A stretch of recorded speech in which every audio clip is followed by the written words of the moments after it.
जलियांवाला बाग हत्याकांड, विस्तृत वितरण, विश्लेषण और प्रभाव। आज ये टॉपिक रहेगा। जलियांवाला बाग हत्याकांड भारतीय स्वतंत्रता संग्राम के इतिहास में सबसे भयानक और क्रूर घटना थी।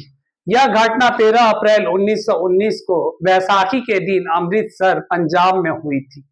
इस घटना ने भारतीय स्वतंत्रता आंदोलन की दिशा को और गति की ओर गहराई से प्रभावित किया था। इसकी पृष्ठभूमि देखेंगे तो जलियांवाला बाग हत्याकांड की पृष्ठभूमि क्या थी। रॉलेट एक्ट 1919 में जो काला कानून आया था उसके विरुद्ध में जनमत इकट्ठा होकर वहां पे उस रॉलेट एक्ट का विरोध प्रदर्शन कर रहे थे।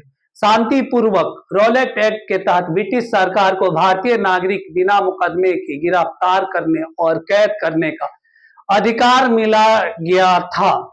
इस कानून के खिलाफ पूरे देश में व्यापक विरोध का सामना अंग्रेजी सरकार को करनी पड़ रही थी।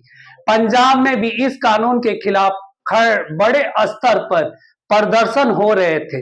अमृतसर का माहौल क्या था अगर देखा जाए तो पंजाब में जनरल डायर की सैन्य तैनाती की गई थी और 10 अप्रैल 1919 को अमृतसर में दो प्रमुख नेता डॉक्टर सत्यपाल और डॉक्टर सैफुद्दीन किचलू को गिरफ्तार कर लिया गया था, जिससे जनता में आक्रोश बढ़ गया था। देखिए जनरल डायर ने जब उस पे जनरल डायर, ये डायर नहीं था, ये डांगर था, आप लोगों को पता होना चाहिए। शहर में कर्फ्यू और प्रतिबंध एक तरह से लगा दिया गया था, मतलब प्रतिष्ठित स्थानों पर प्रतिबंध लगाया गया था।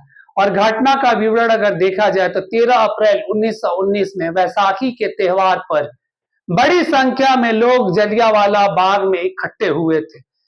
यहां सभा शांतिपूर्वक थी, जहां लोगों ने एक तरह से अंग्रेजी रॉलेट एक्ट के विरोध और गिरफ्तार नेताओं की रिहा की मांग कर रहे थे। जलियांवाला बाग चारों तरफ से दीवार से घिरा हुआ था और केवल एक शंकरा प्रवेश थी, मतलब एक तरफ से ही प्रवेश था निकलने का और जाने का, आने जाने का एक ही द्वार था। जनरल डायर का आदेश, जनरल डायर 50 सैनिकों के साथ जलियांवाला बाग में पहुंचा और बिना किसी चेतावनी को उसने सैनिकों को निहत्थे लोगों पर गोली चलाने का आदेश दिया था। ना वकील ना दलील का उसने अपने वक्तव्य भी दिया था। और ये जनरल डायर नहीं था, जनरल डांगर था।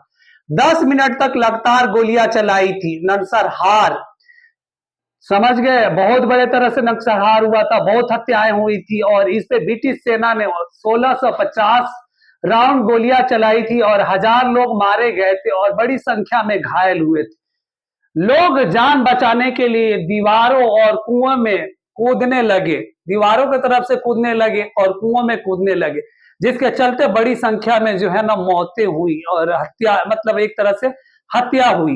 घटना के बाद सरकारी प्रतिक्रिया, जनरल डायर ने अपनी कार्रवाई को जरूरी बताया था। ब्रिटिश हाउस ऑफ लॉर्ड ने डायर की कार्रवाई को उचित ठहराया था, मगर यह कार्रवाई जो है अंतरराष्ट्रीय स्तर पर ब्रिटिश सरकार की आलोचना हुई थी। अब यहाँ पे जहां पे देखा जाए, उसी के बाद जो है ना गांधी जी ने सत्याग्रह को, आंदोलन को चलाया और बड़े पैमाने पर भारतीय जनता में आक्रोश उभरा। भारतीय जनता और अंतर्राष्ट्रीय समुदाय में इस घटना की बड़ी आलोचना हुई थी। हंटर आयोग एक कमेटी बैठाई ब्रिटिश पार्लियामेंट में इस घटना की जांच के लिए ब्रिटिश सरकार ने हंटर आयोग का गठन किया था। आयोग ने जनरल डायर को दोषी ठहराया, लेकिन उससे कोई सजा नहीं दी गई थी। देखिए अब वहां पे जो डांगर को कोई सजा नहीं मिला और ब्रिटिश पार्लियामेंट ने जो है ना इसको उचित ठहराया। जो हंटर आयोग कमेटी थी उसने भी लिपापोती करके ब्रिटिश पार्लियामेंट को भेजा और बोला कि ये उचित है।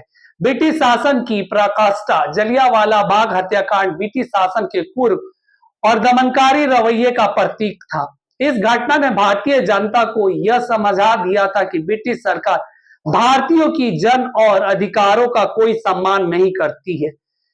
राष्ट्रीय आक्रोश इस घटना के बाद उभरा। बहुत जनमानस जो है ना, हर पब्लिक ब्रिटिश सरकार के अगेंस्ट होते रहे और अपने जन आंदोलन को और तेज करते रहे।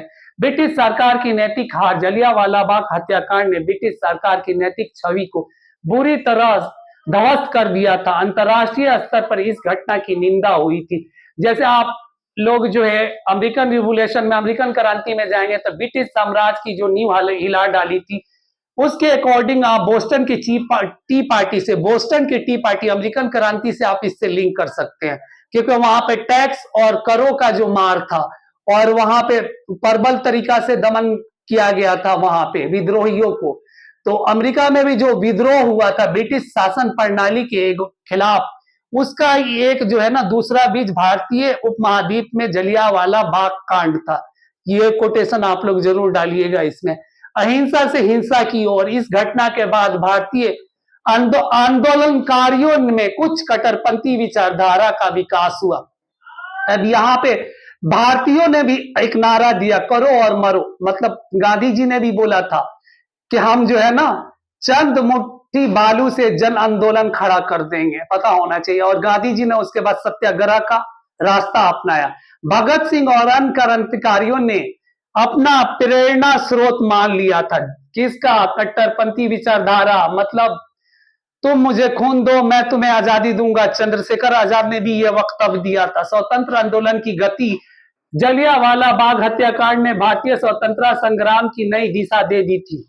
यह घटना महात्मा गांधी के असहयोग आंदोलन 1920 का प्रमुख कारण बनी थी। देखिए महात्मा गांधी जी का जो है ना सत्याग्रह के लिए प्रबल तरीका से जनमानस को झंझोरना और बिल्कुल सत्याग्रह के लिए अग्रसर करना, ये गांधी जी का 1920 में 1919 का जलियांवाला बाग कांड का एक प्रमुख बिंदु है। ये भी आप लोग उजागर कीजिएगा इसमें। अंतर्राष्ट्रीय निंदा, ब्रिटिश शासन की क्रूरता के खिलाफ भारत के साथ साथ दुनिया के अन्य देशों ने भी आवाज उठाई। जैसे फ्रांस ने भी आवाज उठाई थी, ब्रिटेन ने आवाज उठाई थी, और इधर रशिया की तरफ से भी हुआ था भारतीय उपमहाद्वीप से। उधर जापान से भी आया हुआ था कि ब्रिटिश शासन जो है भारतीयों पे जो है ना अत्याचार कर रही है और क्रूर तरीका से दमन कर रही है और निहत्थे लोगों को जो है ना हत्याएं कर रही है।